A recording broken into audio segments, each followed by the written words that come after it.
The Symposium is a dialogue by Plato, with the outer frame being a dialogue in direct speech between Apollodorus and Glaucon, serving as a context. Apollodorus narrates the report he heard from Aristophanes, and the speech is on love made at Agathon's Symposium, celebrating Agathon's win in the competition of tragedies. Let's first talk about the word symposium. Symposium is translated as drinking party, though it is closer to a modern private dinner party. But there are important differences between a Greek symposium and a modern dinner party. These reflect the male dominated character of Greek social life and the segregation of male and female activities. The host and guests were all men, and the symposium took place in the main room in the men's part of the house, while aristocratic young men took part as cupbearers and observers, receiving both ethical advice and homoerotic attention, which will get back to later. The director of Plato's Symposium, Eryximachus, I'm not sure if I'm pronouncing that right, but Eryximachus sends away the female entertainer provided by Agathon, their host, which signals the unusually intellectual character of this symposium, with its series of speeches on the nature of love by the guests, including Socrates, Aristophanes, Aristodemus, and Eryximachus. So the symposium basically starts with Socrates being late because he got lost on a porch apparently. Though we get to know from Aristodemus that that's his thing, that's Socrates' thing. It stands someplace pondering over something. So anyway, Socrates joins late while the rest are eating. He joins them, and when the eating's done, Eryximachus suggests that they take turns and share their views on a specific topic. They decide on love as the first topic for discussion, which is the only topic for discussion in this dialogue. And because Phaedrus suggests the topic, he is told to first speak on love and share his views on it. Phaedrus says that love is a god because of its antiquity and the fact that it has been in the world for a very long time. Phaedrus talks about how people fear being disgraced in front of their lovers and would rather die than be disgraced in front of them. If there was any mechanism for producing a city or army consisting of lovers, there could be no better form or social organization than this, because they would hold back from anything disgraceful and compete for each other, compete for honor in each other's eyes, completely removing moral illnesses from society.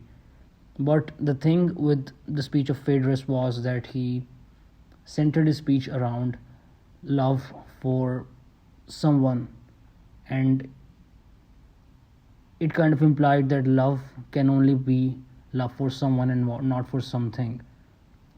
After Phaedrus, several others shared their views on love, but since Aristodemus did not remember their accounts completely, he did not narrate their views to Apollodorus and moved on to sharing Pausanias' view of love. Pausanias starts off by saying that Phaedrus talked of love as it was a single thing, but love has two types because the goddess of love, Aphrodite, it herself exists as two kinds, heavenly and common. Pausanias talks about how the first kind of love, common love, is genuinely common and not discriminatory in its effects. People feel this kind of love for women as well as boys and are attracted to bodies rather than minds.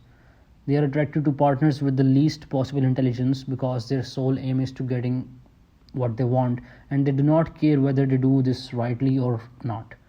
It is all the same to them whether they behave well or not. The other love, Pausanias says, is heavenly love, which is directed at boys. Men are attracted to boys only when they start to have developed intelligence around the time when they begin to grow a beard and plan on spending their times together and not trying to trick the boy but actually waiting until the boy develops intelligence so that they can share their lives. Pausanias says that a love affair in itself is neither right nor wrong, but it is right when it is conducted rightly and wrong when it is conducted wrongly. It is wrong to gratify a bad man in a bad way, and right to gratify a good man in the right way. A bad man is the lover of the common type, who loves the body rather than the mind. He is not constant because he loves something that is not constant, which is beauty of the body. As soon as the bloom of the body fades, which is what attracted him, he flies away and is gone, bringing disgrace on all he said and promised. But the man who loves goodness of character is constant throughout his life, since he has become united with something constant. Then Pausanias says that it is wrong to fall in love very quickly, and equally wrong to fall in love with a person's money or political success, because no genuine affection can be based on them, and a boy would only fall in love with these if he is either frightened into submission by ill treatment or he enjoys the benefits of money or political success. Pausanias says that the only kind of slavery acceptable is the type which aims to produce virtue. If someone is willing to put himself at someone else's service in the belief that the other person will help him improve in wisdom or some other aspect of or virtue, this willing slavery isn't wrong or humiliating. Pausanias then comes to the conclusion that there is nothing wrong in being deceived if the person was deceived in the hopes of gaining virtue and becoming better. This is the heavenly love which is the source of great value to the city and individuals, because it forces the lover to pay attention to his own virtue and the boyfriend to do the same. After Pausanias, Anaximachus tries to complete Pausanias' line of argument by saying that love does not only exist between individuals, it is not only the love of someone but also the love of something. Anaximachus, being a doctor, says that he is in love with medicine, which creates agreement in one area, and music creates it in another, by implanting love and concord between the elements involved. And what we call astronomy is the knowledge of the workings of love, as these affect the movements of the stars and the seasons of the year. Then Aristophanes continues after Anaximachus and says that love, which is a god, loves human beings more than any other god. He is their helper and the doctor of those sicknesses whose cure constitutes the greatest happiness for the human race. Most of Aristophanes' speech involves the ancient myth of Zeus cutting ancient humans in half who had 4 hands and 4 legs. So after Zeus cut them in half, each part of the whole longed for the other part, because of which human beings have this innate desire to search for another person, mostly the opposite gender, to make them whole, because long ago they were cut in half by Zeus. So Aristophanes says that love is actually the name for the desire and pursuit of wholeness to somehow become complete again. After Aristophanes, Anaximachus applauds his view of love and says that if Socrates and Agathon, who are the remaining speakers, were not the experts on love, he would be frightened as to what they might have left to say and contribute to the discussion. Socrates replies to this compliment that Agathon would next deliver an excellent speech as well, so Socrates himself is kind of nervous about what he could contribute after everyone else has spoken. Agathon replies that the high expectations everyone has of him delivering a good speech is making him nervous, to which Socrates says that we noticed how you showed great courage and confidence when you acted in theatre with so large a crowd, so it wouldn't be a big deal for you to talk here in front of a small group of people. To this, Agathon says something that I liked when I was reading the text. He says, a small number of intelligent people are more alarming than a crowd of unintelligent ones. Then Agathon continues and expresses his views on love. He says that all previous speakers have only talked of the gifts humans got from love, but not about the nature of love itself, and that the right thing is to praise love's nature first, and then its gifts. He describes love as being the youngest and the happiest of the gods, having a soft and sensitive nature. He says that when love does anything, it doesn't use force, since everyone consents to all of love's orders. Love has the biggest share of moderation, which is the mastery of pleasures and desires. Moreover, love is more courageous than Ares, because Ares was overpowered by his love for Aphrodite, so whoever masters the one who is bravest of the others must be the bravest of all. Then he says that love is a good composer in every type of artistic production, and it turns each of us into great poets when touched by love. It makes people great and famous, because whoever is great at his craft or skill is great because of his great love for the craft, which is why this love makes him great and famous. After Agathon ends his speech, everyone applauds him, but then Socrates starts his speech and kind of destroys Agathon's argument, where Agathon says that it is impossible to love ugly things. Socrates begins by saying that desire is directed at something you need, and if you do not need something, you cannot desire it, such as someone who is tall cannot desire to be tall because they're already tall, and someone who is rich cannot desire to be rich because they're already rich. So desire and love are directed at what you do not have and what you need. Socrates says that love is of something and that is of something which he currently needs. Socrates reminds Agathon of what Agathon said in his speech about it being impossible to love ugly things, and says that if that is true, love must be love of beauty, not of ugliness. And because they agreed that he loves what he needs and doesn't have, it must follow that love needs beauty and doesn't have it, meaning that love is without beauty. Socrates then asks Agathon if he believes that that are good are also beautiful, to which he says yes. So if love is in need of beautiful things and good things are all beautiful, he would then be in need of good things. Then Socrates restates the account of love he heard from a woman called Diotima, who used the same chain of reasoning that Socrates used with Agathon. I kind of paraphrased what Socrates asked Agathon to reach the conclusion that he reached with the woman named Diotima. So you can refer to the text to read the exact, chain of thought. According to this reasoning, love must neither be beautiful nor good, because it is in need of something beautiful and something good. Diotima then says that it isn't necessary that whatever is not beautiful is ugly, nor is it necessary that whatever is not good is bad.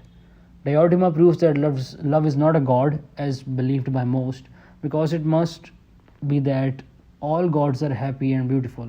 So love must not be a god because it is in need of good and beautiful things, not in possession of them. And as it is not a god, it must be something between mortal and immortal. Therefore, love is a spirit which exists between a person and their desires. Those desires can be anything, but love is a desire for beauty and wisdom. Socrates says that the greatest knowledge of love is the knowledge of a form of beauty that you desire. Moreover, Diotima tells Socrates that love basically serves as a gateway to immortality, because in creating progeny, humans try to somehow achieve immortality. Not just that, the condition for love is to desire something not just for the moment, but forever, and to somehow attain it and ensure that it does not go away. If you love something, you do not just want to have it for a certain period of time, but forever. Now, the intensely philosophical mood created by Socrates' speech is shattered by the entry of the drunken Alcibiades. Again, I'm not sure how to pronounce his name, but let's just call him Alcibiades. Now, Socrates gave a speech, but he was interrupted by a drunken Alcibiades and a group of revelers.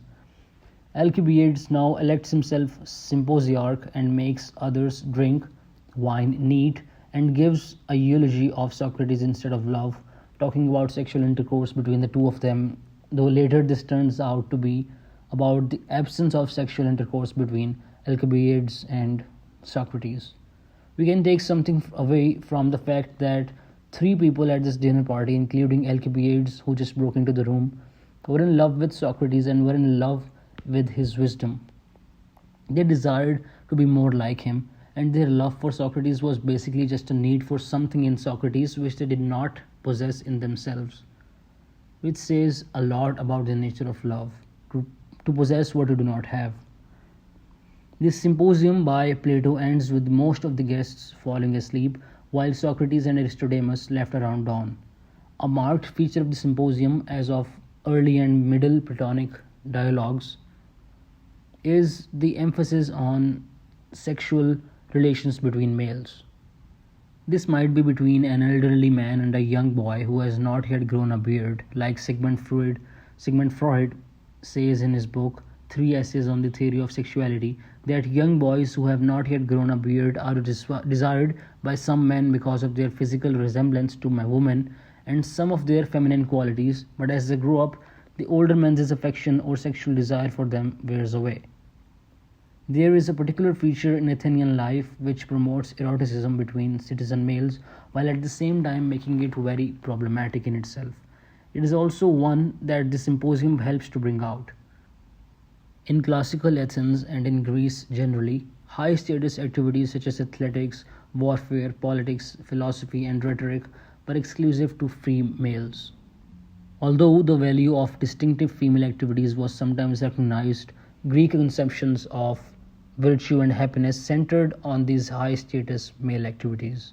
This gave a special importance to erotic relations between those eligible to participate in such activities. Several of the speeches in the symposium center on the connection between eroticism and virtue, and the type of virtue involved is predominantly that linked with these activities.